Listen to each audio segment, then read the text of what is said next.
qu'est-ce qu'il y a de plus festif finalement qu'un bon pot-au-feu? Ah, c'est magnifique. Alors là, c'est vraiment le plat. Comme et en ça. plus, c'est le plat. Alors, on parlait tout à l'heure de visiter les marchés, mais c'est un plat qui a une histoire incroyable et qu'on peut déguster dans différents restaurants et bistrots, dans les différents lieux que vous avez dit, à Montrevel-en-Bresse, Bourg-en-Bresse, etc. C'est une merveille. En fait, ce pot-au-feu, il est né un jour. C'est un célèbre producteur qui s'appelle Monsieur Miéral, qui est vraiment une référence dans le monde de la Bresse, et qui demande à son ami Louis Monnier, qui était le cuisinier de la table de Léa, de lui préparer un casse-croûte pour Paul Bocuse et ses copains. Alors pour juste situer la chose, les copains, c'était Pierre Troisgros, Alain Chapelle et quelques autres. Donc vous imaginez la pression du cuisinier qui se dit « Mon Dieu, qu'est-ce que je peux bien préparer comme casse-croûte pour ces gens ?» Et il a l'idée de préparer ce pot-au-feu incroyable à partir d'une poularde, avec du cochon et un petit peu de bœuf. Plus plein de secrets qu'on peut d'ailleurs découvrir dans le numéro 1 du Bocuse Magazine. Et donc, il fait ce pot-au-feu. Ça, c'était en décembre 80. Au départ, ce pot-au-feu a été servi à une quinzaine de personnes. Et aujourd'hui, on réserve de partout. Et des pot-au-feu, il y en a partout. Regarde, et c'est la belle histoire. Si ça fait pas envie, moi, je ne sais pas ce qu'il me faut. C'est extrêmement appétissant. Alors, le pot-au-feu est magnifique. Le bouillon, vous imaginez ce bouillon avec la poularde, les morceaux de porc et de bœuf qui se mêlent entre eux et qui donnent un goût incroyable. On jette le champagne et on boit le bouillon. Exactement. Poulet bang-bang, c'est quoi? Ah, c'est très rigolo. En fait, c'est avec des restes, vous savez, ma passion pour la cuisine du lendemain. Oui, et bien, en fait, on va prendre des morceaux de volaille qu'on va mettre dans un petit film alimentaire et après on prend un rouleau à pâtisserie, on se défoule un petit moment, on casse les fibres et là c'est magique, les fibres de poulet se délitent très très facilement, ça s'effiloche et on sert ça avec une salade pleine de coriandre, ce qu'on a envie, c'est délicieux. Ça fait faim, c'est pour le lendemain, on fait un petit peu light pour refaire la fête. Oui. Est-ce que c'est light ce que vous m'avez apporté aujourd'hui? Parfaitement light. Bouillon de compétition, donc j'ai fait cuire ma poularde, etc. avec plein de choses pour parfumer le bouillon. Et j'ai récupéré ce bouillon pour faire une gelée. Et je vous ai effiloché des beaux morceaux de cette poularde. J'ai fait donc un petit, carrément avec les doigts. Avec les doigts, c'est en fait, juste pour vous montrer, on voit les différents morceaux de poularde. L'idée, c'est que c'est parfumé avec du citron.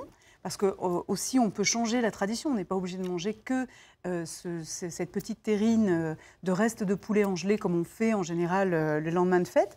Et là, je l'ai parfumé avec du citron. Et franchement, ça, avec une petite vinaigrette ou une sauce grébiche, c'est vraiment très, très bon. Alors, Sonia, je dois vous dire un truc. Je n'aime pas, moi, habituellement, la gelée. Là, c'est un délice. Oui, mais la gelée, c'est bon si on a un bon bouillon. Tout est une question de détail dans la cuisine. Ouais. Quand on fait un bœuf bourguignon, si on prend par exemple un vin rouge pas très bon, eh bien on a un bœuf bourguignon moyen. Et si on a un vin rouge excellent, on a un très très bon bœuf bourguignon. La même chose. Le bouillon, c'est pas forcément quelque chose de cher, c'est quelque chose de qualité. On prend le temps de le faire. Il mijote très longuement et il y a des carottes, un bouquet garni, il y a plein de choses. Alors pendant que vous avez parlé, moi je vais manger le bouquet. Oui, parce que c'est fait pour me faire taire. Pour. Le truc du jour ou de la semaine ou du mois, c'est avec les os à moelle. Je vous laisse tout raconter. Jingle.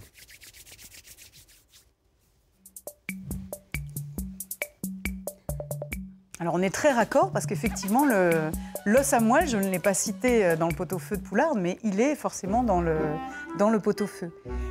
L'os à moelle, c'est génial pour cuisiner. En fait, la moelle, ça peut être aussi une matière première pour cuisiner un risotto. Plutôt que d'utiliser par exemple du beurre, on va utiliser de la moelle. Mais c'est très difficile de sortir la moelle de l'os. En général, c'est bien serré. Alors l'astuce, on fait tremper la moelle quelques minutes dans de l'eau glacée et après on pousse la moelle avec ses pouces et ça marche comme par magie. Ça, c'est top. Oui, ça évite qu'elle soit... Exactement. Deuxième astuce très très pratique. Très souvent, quand on fait cuire un gros pot-au-feu, on met les os et puis il y en a quelques-uns qui ont perdu la moelle parce qu'on a mélangé un petit peu trop souvent. Là, on prend des carottes ou alors, si vous voulez du navet, vous pouvez faire ce que vous voulez. Vous coupez des lamelles et en fait, dessous des deux extrémités de l'os à moelle, on va mettre ces lamelles de carottes. On fait un petit paquet comme un petit paquet cadeau et on met dans le bouillon. D'abord, c'est très joli et en plus, on ne perd pas une miette de moelle. Pas mal, non ? Vous êtes impressionné. Bon, vous n'avez pas fini toute ma gelée, mais J'ai bon. quand même ouvert le bec parce que voilà, Voilà. je me Non, mais suis c'est pas jeté grave, dessus. on va se faire notre Ah non, mâchon, c'est là. délicieux. Tout va bien. On voulait dire un petit mot, vous avez évoqué le numéro 1 du Oui, magazine. j'ai évoqué le numéro 1 du Bocuse magazine. Et en fait, le numéro. Il Voilà. est sorti ou il va sortir? Il va sortir dans quelques jours. Je pense qu'il sort le 15 décembre. Et le Bocuse Magazine numéro 2 nous réserve plein de beaux sujets. On va découvrir un sujet sur les emballages de tablettes de chocolat très beau. On va découvrir des casseroles japonaises incroyables à base de fonte nue. On va avoir des sujets de gourmandise, évidemment. Et vraiment, je vous invite à le découvrir. Vous pouvez le découvrir dans toutes les brasseries et restaurants Paul Bocuse et sur le site. Merci Sonia, je vous embrasse de loin. Parce que